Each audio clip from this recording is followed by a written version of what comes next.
Salut à tous et bienvenue. Aujourd'hui, on va décortiquer un outil que beaucoup de traders utilisent, un outil presque mythique, Fibonacci. L'objectif, démystifier complètement son fonctionnement et surtout voir comment s'en servir efficacement sur les indices synthétiques. C'est la première partie de notre analyse, alors on plonge tout de suite dedans. Bon, commençons par la question que tout le monde se pose. Le marché est dans une belle tendance, et puis d'un coup, il fait une pause, il corrige. Le stress monte, n'est-ce pas? La grande question, c'est jusqu'où va-t-il descendre? Quand est-ce que la tendance principale va enfin repartir? Eh bien, c'est exactement à ce problème que l'outil Fibonacci tente de répondre. Alors voilà le programme qu'on va suivre. D'abord, on va essayer de capter le rythme du marché. Ensuite, on découvrira cet fameux outil Fibonacci, puis on verra comment le tracer correctement, quelles sont les zones à avoir, à l'œil, et enfin, on fera un petit résumé avant de voir ce qui nous attend pour la suite. Avant même de toucher à l'outil, c'est crucial de comprendre comment le marché bouge. C'est une sorte de danse, un rythme bien particulier fait de deux mouvements essentiels. Imaginez que le marché respire. L'impulsion, c'est la grande expiration, le mouvement puissant direct. Et le retracement, qu'on appelle aussi correction, c'est l'inspiration. C'est une pause, le marché qui reprend son souffle avant la prochaine poussée. Un marché ne monte ou ne descend jamais en ligne droite. Il avance toujours comme ça, par vagues successives. Ok, on a compris le rythme. Maintenant, comment on le mesure? Comment on s'y retrouve? C'est là que notre outil entre en scène. Il faut le voir un peu comme une carte routière, un GPS, pour naviguer dans ces mouvements de marché. En gros, il sert à deux choses.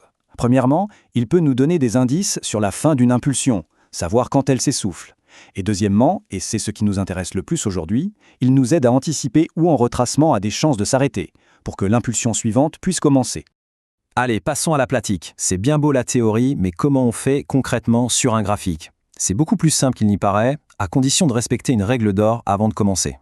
Et cette règle, c'est la patience. On ne trace pas Fibonacci à l'aveugle. Il faut d'abord une impulsion bien claire, bien définie.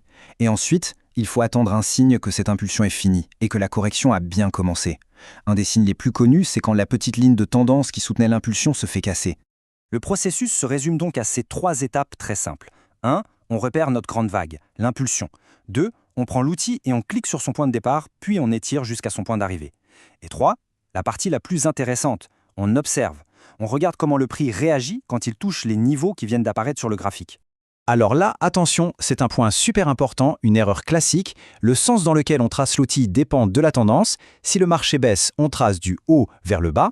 Et si le marché monte, eh bien c'est l'inverse, on trace du bas vers le haut. C'est simple, mais si on se trompe, tous les niveaux seront faux. Bien, on arrive au cœur du sujet, la partie qui intéresse tout le monde.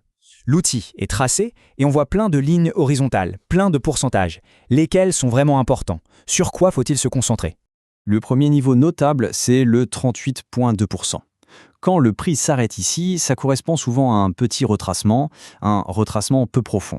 Ça peut indiquer que la tendance de fond est vraiment très très forte et qu'elle est pressée de repartir. Ensuite, on a le niveau des 50%. Alors, petite anecdote, ce n'est pas un vrai nombre de la suite de Fibonacci, mais en trading, c'est un seuil psychologique et technique hyper important. C'est le point d'équilibre parfait, la moitié du chemin. Ah, le voilà, le fameux, le 61,8%, aussi appelé le nombre d'or. C'est l'un des niveaux les plus scrutés par les traders du monde entier. On le considère souvent comme la zone de retracement idéale. Et enfin, un autre niveau qui est très très pertinent, surtout quand les corrections sont plus profondes, le 78,6. C'est une zone où le prix revient souvent chercher des forces, de la liquidité, avant de potentiellement repartir de plus belle. On peut donc, en quelque sorte, classer les retracements en deux catégories. Si le prix rebondit avant ou sur les 50%, on va parler d'un retracement léger. S'il va chercher plus loin, vers les 61,8% ou les 78,6%, là on parle d'un retracement profond. Et voici la pépite, l'info la plus précieuse de cette analyse. Pour le marché spécifique qui nous intéresse, les indices synthétiques, il faut porter une attention toute particulière au retracement profond. Les zones des 61,8% et 78,6% sont considérées comme les plus optimales, celles où il y a le plus de probabilité de voir la correction se terminer. Parfait, on a couvert pas mal de choses, il est temps de rassembler toutes les pièces du puzzle et de regarder ce qui nous attend juste après. Donc, si on résume le plan de jeu, c'est simple. 1. On attend patiemment une belle impulsion.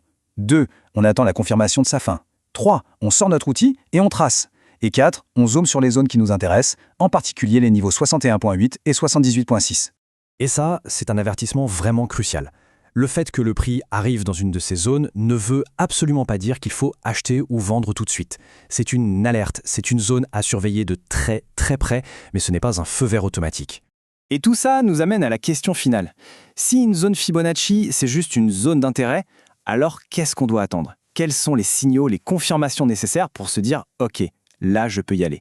Eh bien, c'est précisément ce qu'on va aborder dans la deuxième partie de cette analyse. Restez dans le coin pour la suite.